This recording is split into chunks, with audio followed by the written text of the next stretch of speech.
mother-in-law bribed a lawyer to take my kids. She thought I was giving up, but had no idea I was planning a surprise for her. The way I destroyed her plans will haunt her for a long time. My name is Sarah, I'm 32, and lately my life has felt like a disastrously bad TV show, with no option to hit pause. I always thought I had enough drama in my life, like my divorce and losing the house were gifts from fate that should have been more than enough. But you know what? I had no idea just how deep this mess could drag me. So, there's Carol. This woman, honestly, every time I see her face, I remember how she used to play the perfect mother-in-law, as if she were about to win the Mother of the Year award. Behind her tight smiles and perfectly coiffed hair was always a cold calculation. She wasn't happy that I had twins, Jake and Emily, with her precious son. She hated me for it. And trust me, her hatred was of the classic motherly kind, like a venomous snake that strikes just when you least expect it. After the divorce, I was on the edge. My ex-husband, Josh, he's 35 but has the brain of a 5-year-old, left me for some office goddess who looked more like a real-life Barbie doll. I could have handled that, but he decided to take what mattered most, our kids. That's when his mother, Carol, entered the scene. The moment she found out I was planning to keep the kids, her eyes lit up like a hunter spotting its prey. I could tell you a few more stories about how Carol tried to control our family gatherings, bought Jake unnecessary expensive toys to win him over, or constantly complained that Emily laughed too loudly. But at the time, these things seemed minor. The real nightmare started when I found out she'd hired a lawyer to strip me of custody of my own children. Can you imagine this crap? My own mother-in-law was planning to kick me out of Jake and Emily's lives, officially. Of course, I didn't believe it at first. Who the hell would have thought she'd actually go that far? But no, this snake decided my downfall would be her personal victory. She bribed a lawyer, and apparently he was some corrupt scumbag willing to do anything for money. When I heard about it, something inside me exploded. Like, seriously, what the hell? My first thought was, okay, old lady, you want a war? Then you'll get one. And so, the epic battle began. On one side, me, a mom willing to do anything for her kids. On the other side, Carol, who at 62 was acting like she was in a boxing ring. Honestly, it felt like she was capable of anything. Lying, manipulating, bribing people. But I wasn't one to back down either. When I first walked into that courtroom, I expected drama, but not on this level. Sure, divorces are always messy, especially with kids involved. But the courtroom turned into a battleground, and the first grenade thrown my way was Carol's lawyer. Picture this. You're sitting there worried about your kid's future, and across from you is your ex, his mother, and their savior, lawyer Mark. This guy looked like he'd been trained since childhood to turn the truth into a weapon for cash. When the hearing began, I realized they were prepared. At first, everything seemed normal. I explained why the kids should stay with me, talked about my plans, how I cared for Jake and Emily, how happy they were at home. And then Mark started speaking. At first, it was the usual, almost boring legal talk, but then he got to the point. And that's when it all went downhill. Mark started presenting evidence that I was supposedly unfit to raise the kids. He claimed I had mental health issues, that I was impulsive, and that the kids couldn't handle it. He even brought in some fake documents signed by non-existent doctors, proving I was a danger to my children.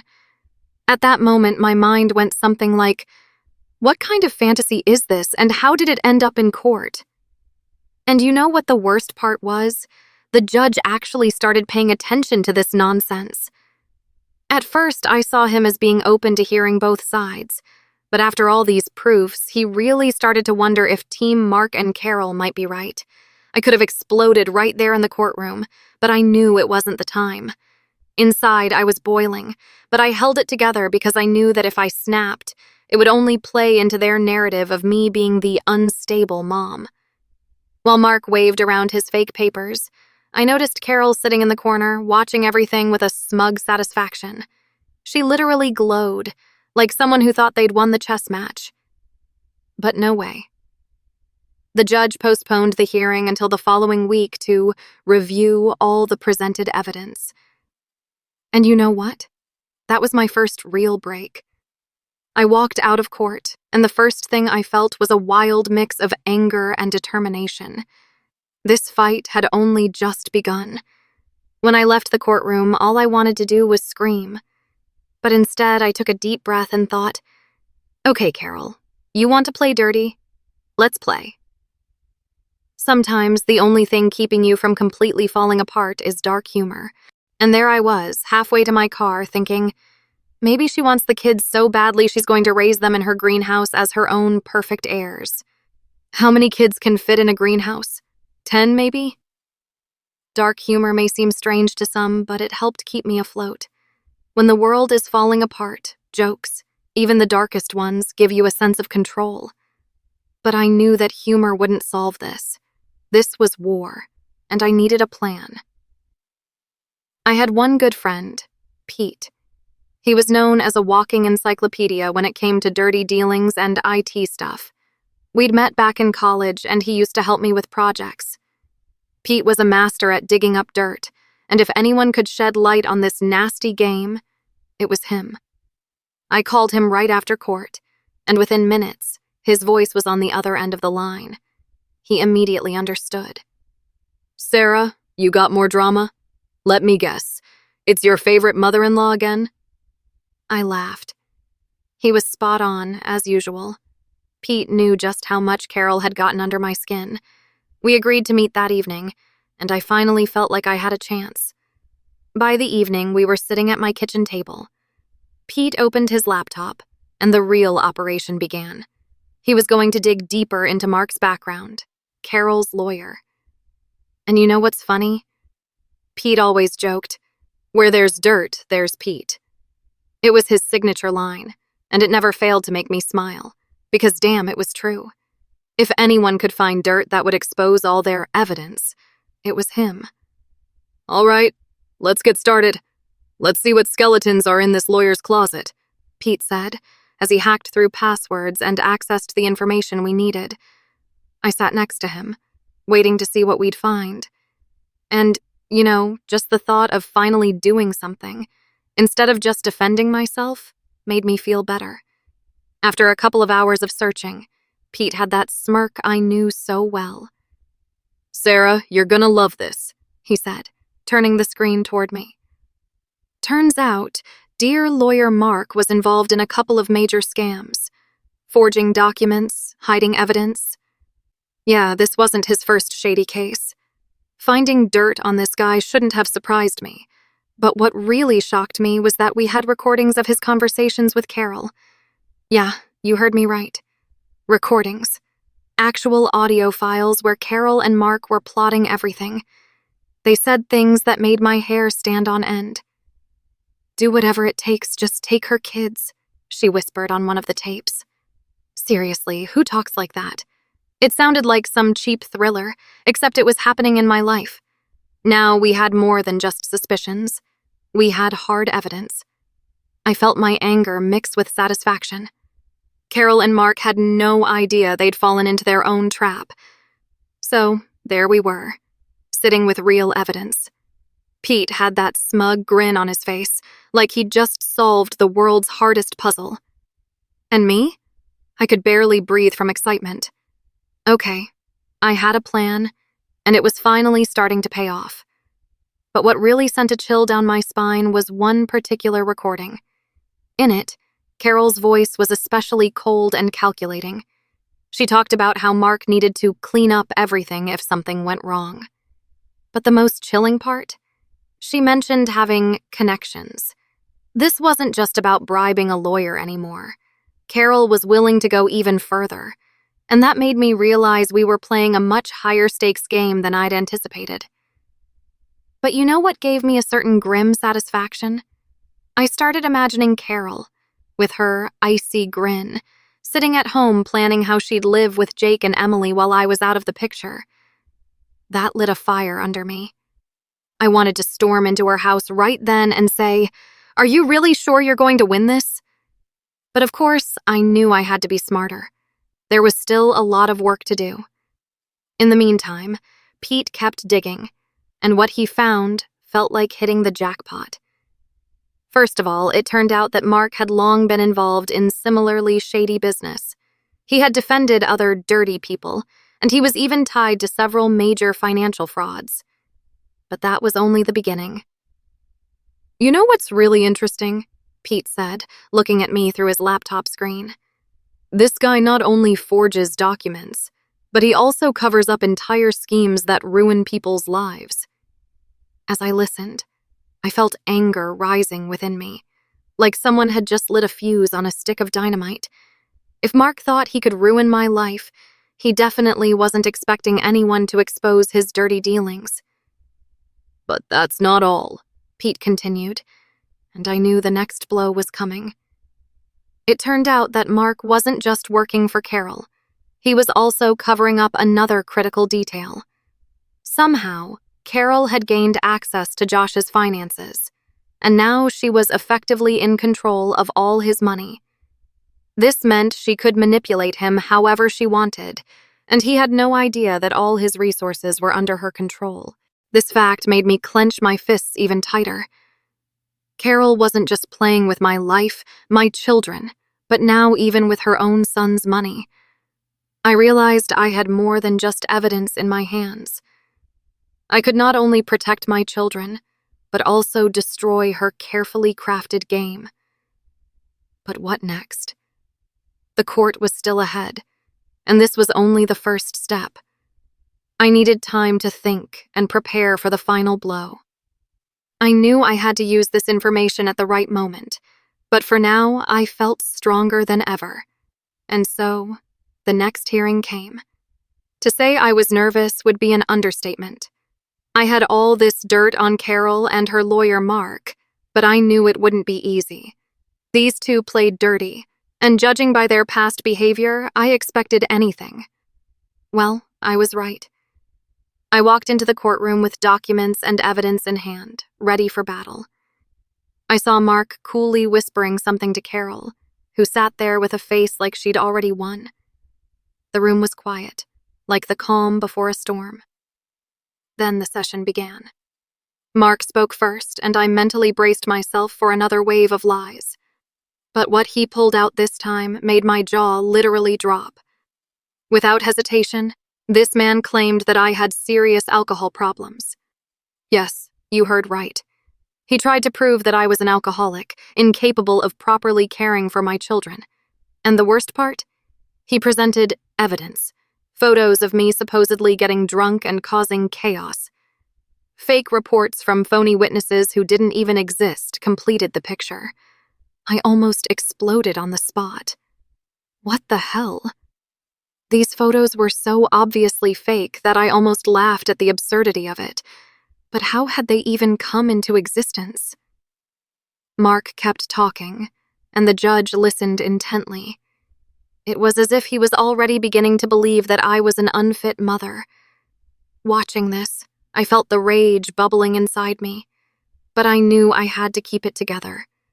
Losing it now would just play into their hands. While Mark waved around his fake documents, I caught Carol's eye. She sat calmly, as if everything happening was part of her well-thought-out plan. Her eyes radiated confidence. She truly believed she had everything under control. It seemed like she was even enjoying the process, as if she were watching her favorite show where she was the star. When the judge paused the session to review the presented materials, I realized the situation was heating up to a boiling point. Carol and Mark seriously thought their fake evidence would work. But I had my own ace up my sleeve, and I knew my moment was still ahead.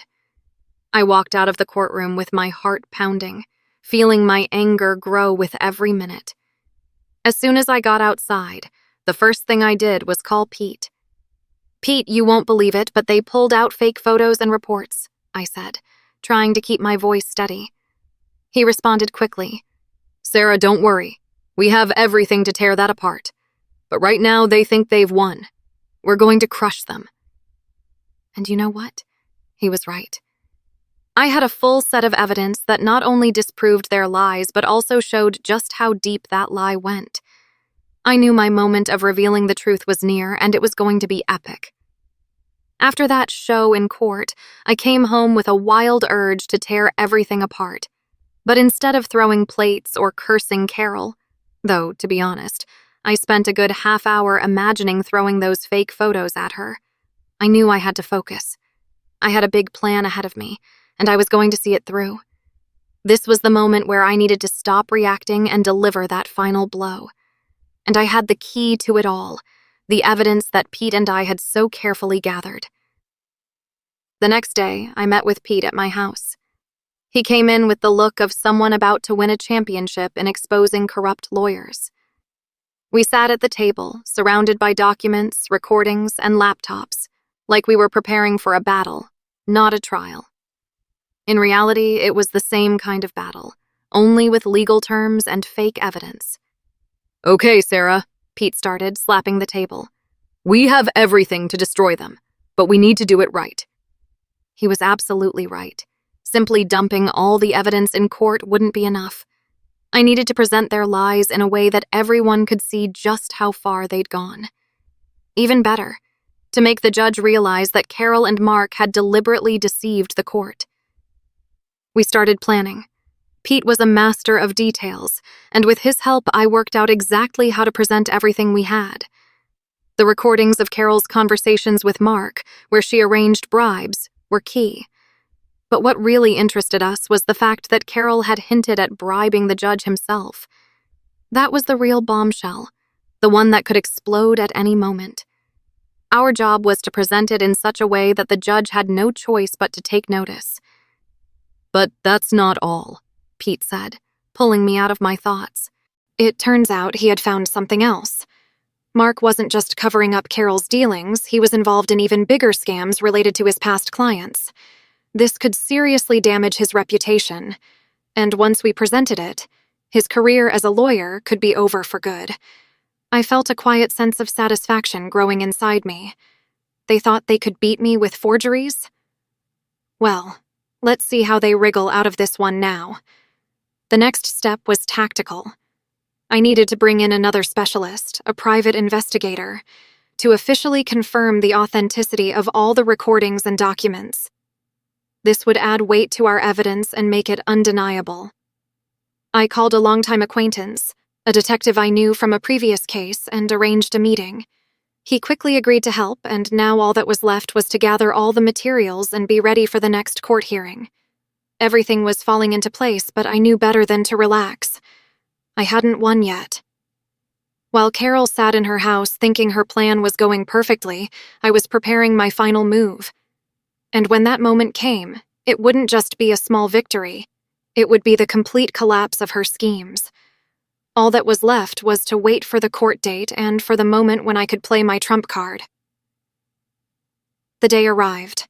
I don't know how I managed to keep it together, but it was one of those times where you realize it's do or die. Either gather every ounce of strength and push through or lose everything you've worked for. My kids were on the line, and I was prepared to do anything to protect them from this nightmare. I arrived at the courthouse earlier than usual, and to be honest, I was more nervous than at the first hearing. One thought kept running through my mind. This is my chance. If I don't play it now, there won't be any game left to play.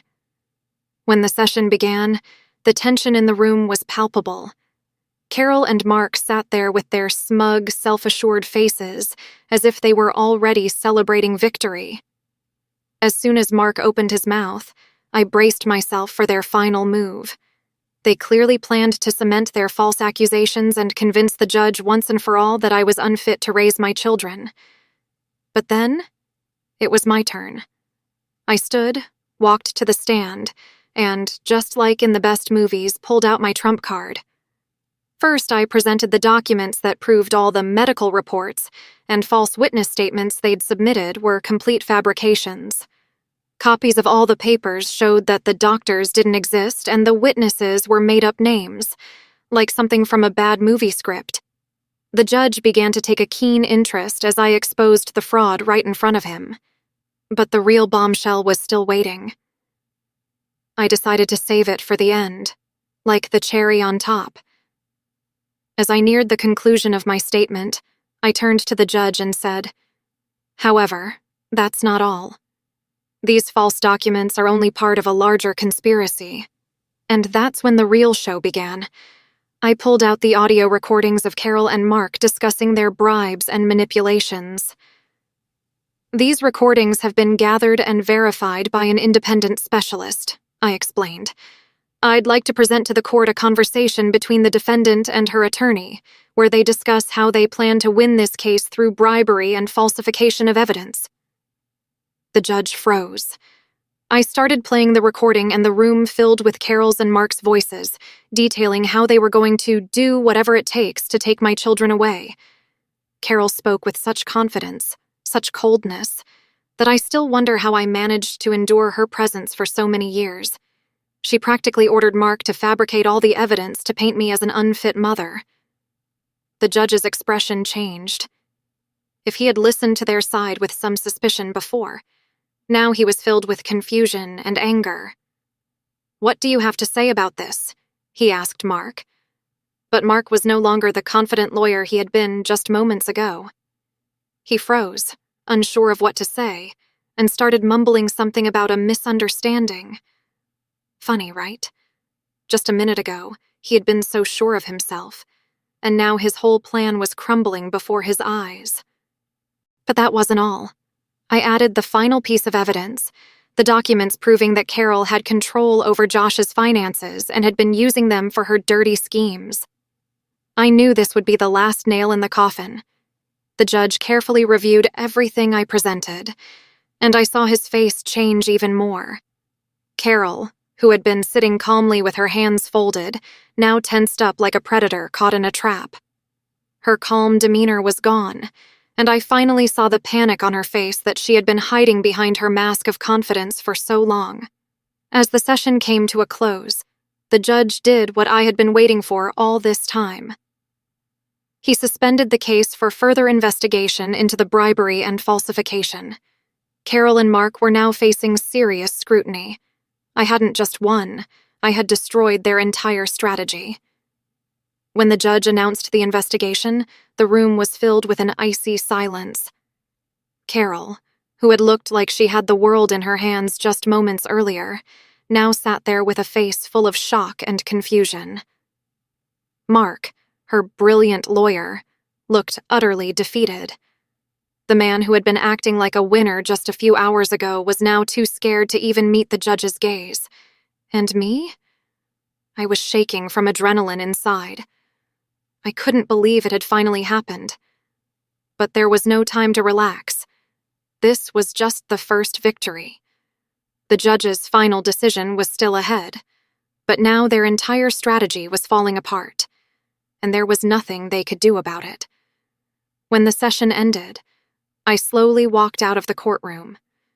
For the first time in a long while, I felt like this nightmare was finally coming to an end. Carol followed behind me, and I heard her quick steps. She caught up with me near the exit and gripped my shoulder so tightly that I had to stop. "You have no idea what you've done," she hissed like a snake losing control. Her voice shook with rage. I turned to face her, and for the first time in my life, saw real fear in her eyes. She was no longer the cold, controlling mother-in-law who always knew exactly what to say. No. Now I was looking at an ordinary, scared woman who had just realized she had lost everything. "Oh, I know exactly what I've done," I replied calmly, barely holding back a smile. "I've exposed you. Now let's see what the judge will do next." Carol pressed her lips together as if she wanted to say something, but unable to find the words. She just turned and walked away.